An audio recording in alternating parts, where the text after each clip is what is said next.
ما كان محمد أبا أحد من رجالكم ولكن رسول الله وخاتم النبيين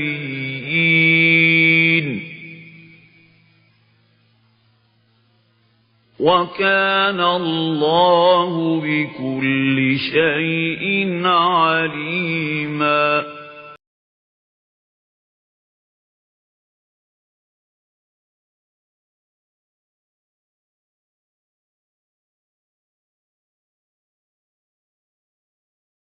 الحمد للہ رب العالمین والصلاة والسلام علی سید الرسل وخاتم النبیین نبینا ومولانا محمد صلی اللہ علیہ وسلم وعلی آلہ وصحبہ اجمعین وبعد۔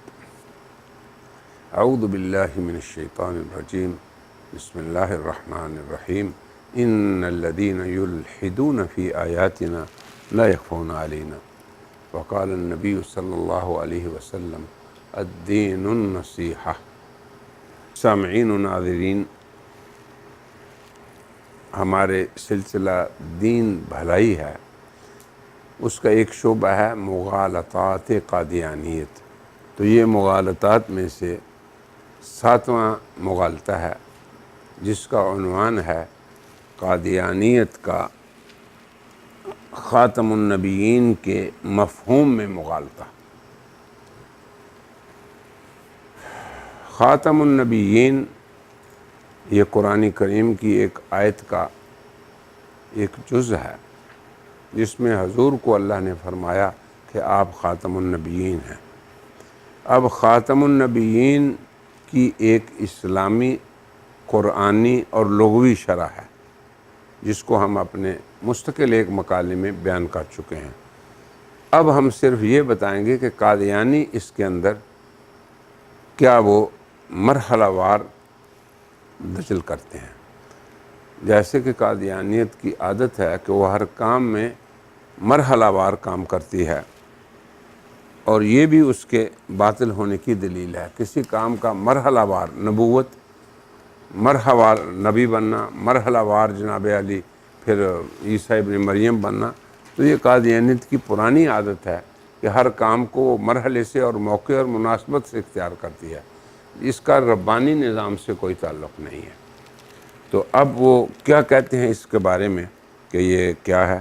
تو سب سے پہلے ان کا یہ خیال ہے کہ خاتم النبیین اور ختم نبوت کو سمجھنا یہ مشکل کام ہے، مستحیل ہے، یہ ہر آدمی کا کام ہی نہیں۔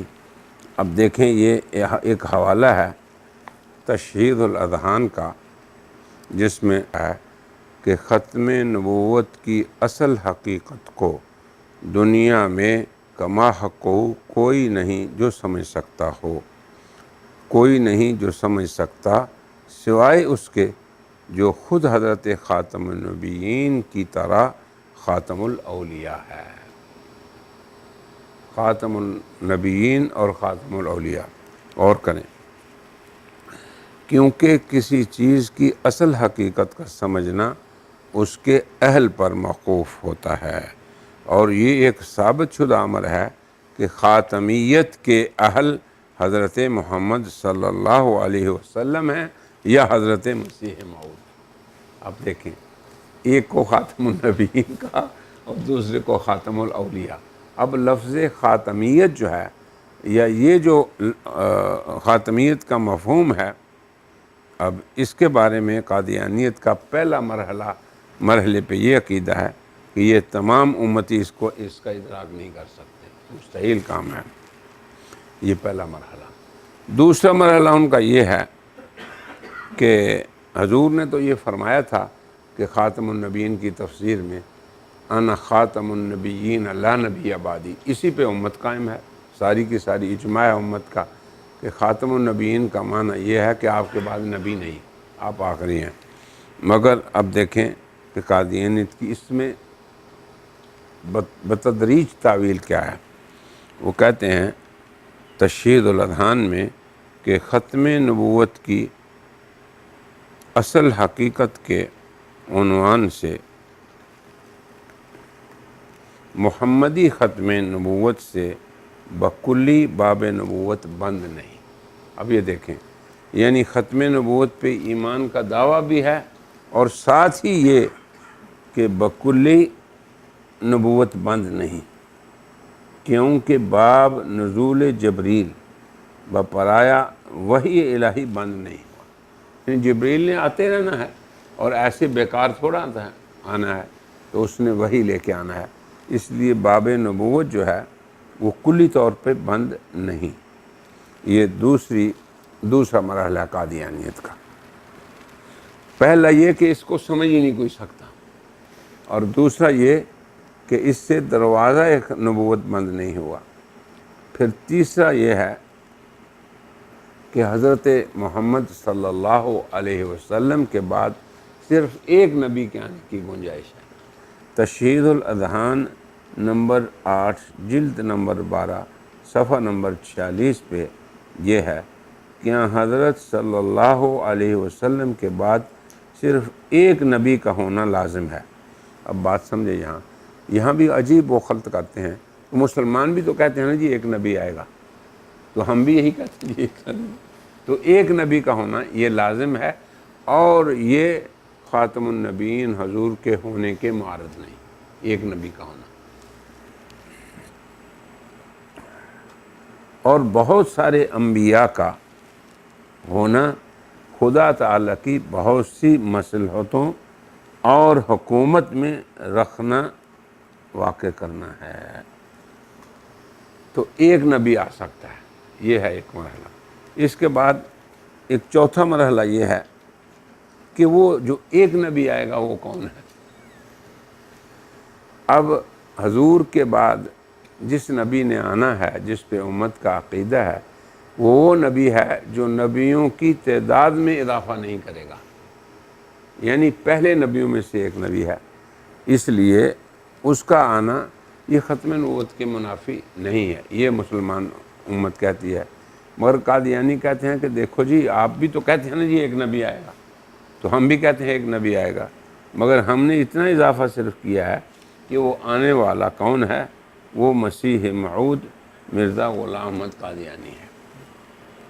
اسی تشہیر الاذہان میں ہی ہے، پس ثابت ہو گیا امت محمدیہ میں ایک سے زیادہ نبی کسی صورت بھی نہیں آ سکتے، چنانچہ نبی کریم صلی اللہ علیہ وسلم نے اپنی امت میں سے صرف ایک نبی اللہ کے آنے کی خبر دی ہے۔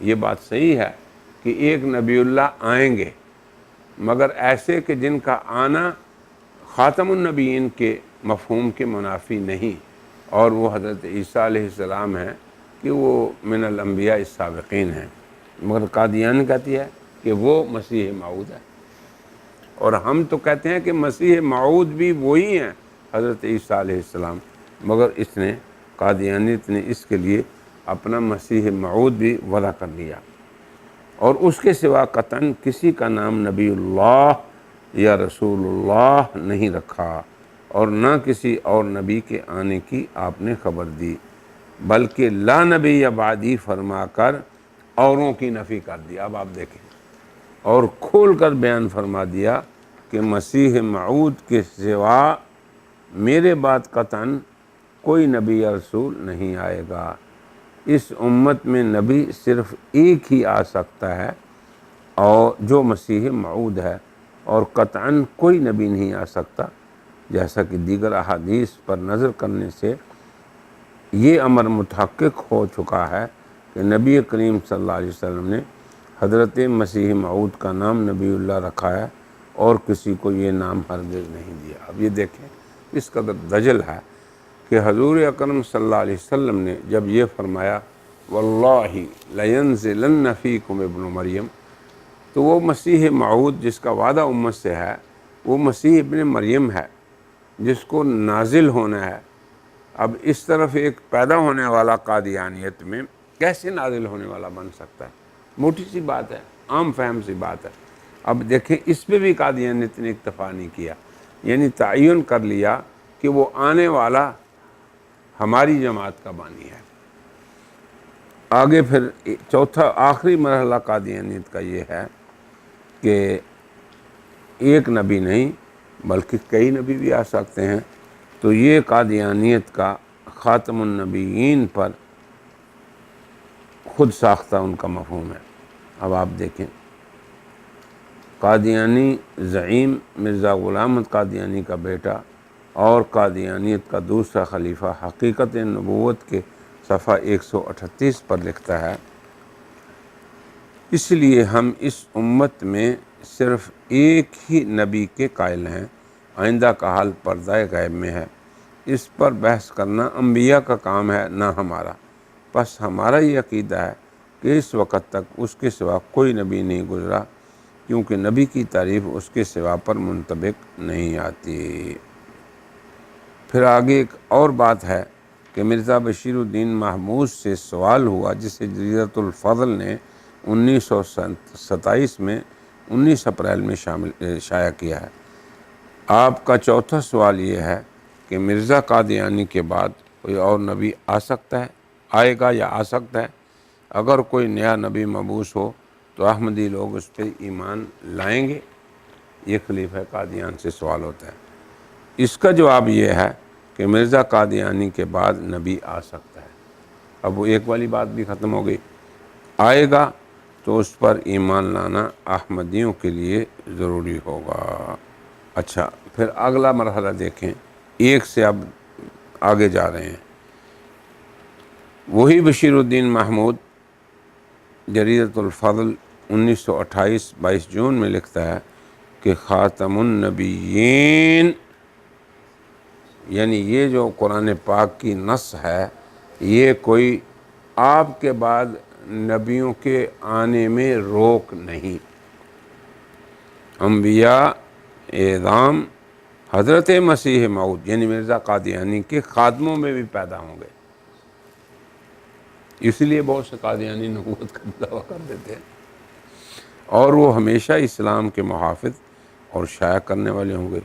ان کا کام صرف یہی ہوگا کہ جب اسلام کے چہرہ منور پر اور جسم صفا پر نفسیات اور تیرگی کے باعث کجر و علماء غبار ڈال دیں گے تو وہ اس کو صاف کر دیا کریں گے۔ تو اب یہ قادیانیت کے خاتم النبیین کے بارے میں مغالطات کا ایک پہلو تھا، جسے ہم نے آپ کے سامنے پیش کیا، اور آج کے اس حلقے میں ہم اسی پہ اکتفا کرتے ہیں۔ مزید اس پر انشاءاللہ آئندہ مجالس میں بات ہوگی۔ وآخر دعوانا ان الحمد للہ رب العالمین۔